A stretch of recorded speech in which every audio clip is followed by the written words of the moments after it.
प्राचीन प्रथा आहे आणि देवाने स्वतः या प्रथेचं या विधीचं किंवा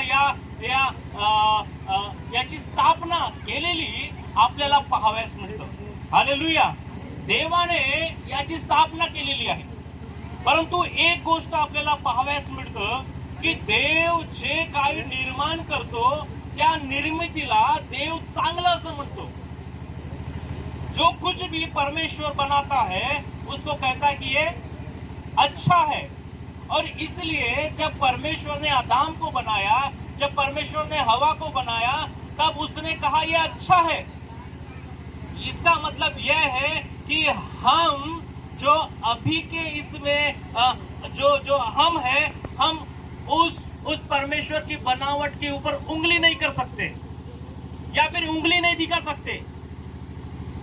इसका मतलब यह है कि जो परमेश्वर ने बनाया है वो सोच समझकर बनाया है, इसलिए परमेश्वर कहता है कि यह अच्छा है। Hallelujah, hallelujah. और जो विवाह है इसको पवित्र शास्त्र में पवित्र कहा गया है, एक पवित्र विधि इसको कहा गया है।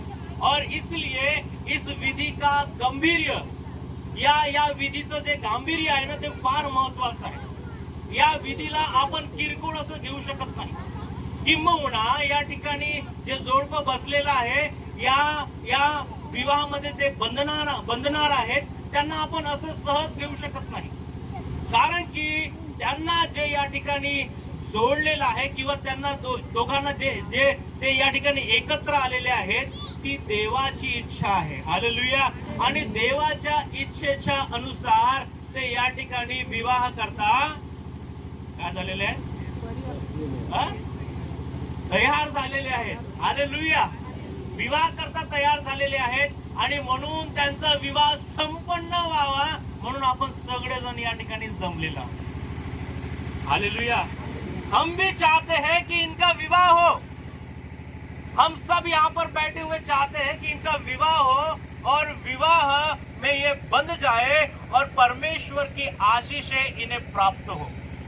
Hallelujah, hallelujah. लेकिन मैं आपको कहना चाहता हूं कि अभी के इसमें जो विवाह हो रहे हैं वो परमेश्वर के विरुद्ध कुछ बातों को हम देखते हैं, क्योंकि परमेश्वर चाहता है कि मनुष्य नारी से विवाह करे और परमेश्वर चाहता है कि जब ये दोनों विवाह में बंध जाए मैं उनको आशीष दूंगा, उनको अधिकार भी दूंगा।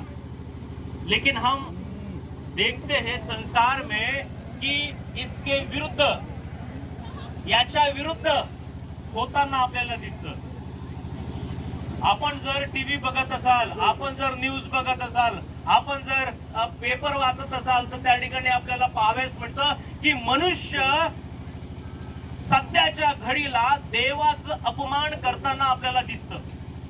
देवाने मनुष्यासाठी योजना आखली की मी मनुष्याकरता एक नारीला ठेवलेला आहे, नारीला बनविलेला आहे आणि मी त्यांना आशीर्वादित करणार जेणेकरून ते जगामध्ये असणाऱ्या सर्व गोष्टींवरती अधिकार गाजवतील।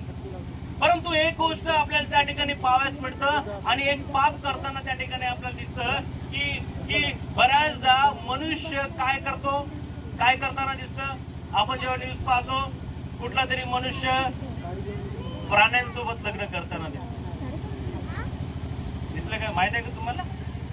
पेपर में देखा, न्यूज देखे, न्यूज देखे क्या? क्या हो रहा है?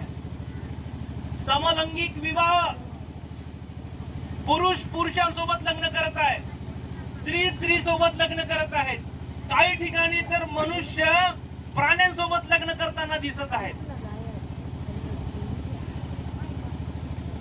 आता प्रश्न हा पडतो की देव कसं काय त्यांना आशीर्वादित करणार?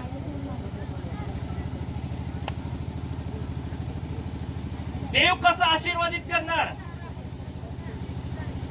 देव त्या ठिकाणी आशीर्वाद देत नाही, देवाचा शाप त्या ठिकाणी येतो। देवाचा शाप त्या ठिकाणी येतो आणि या शापापासून वाचण्याकरता देवाच्या वचनाचं पालन करणं आणि देवाच्या वचनाच्या अनुसार मनुष्याने एका स्त्री सोबतच लग्न करणे हे योग्य आहे. Hallelujah, hallelujah.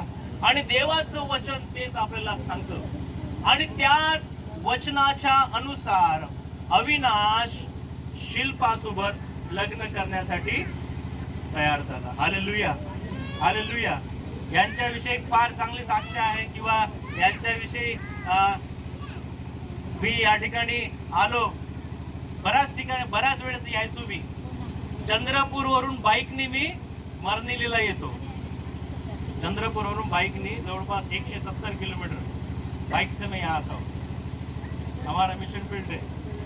तो काफी बार मैं आया और पास्टर तिरुपति यहाँ पर है, उनको मैंने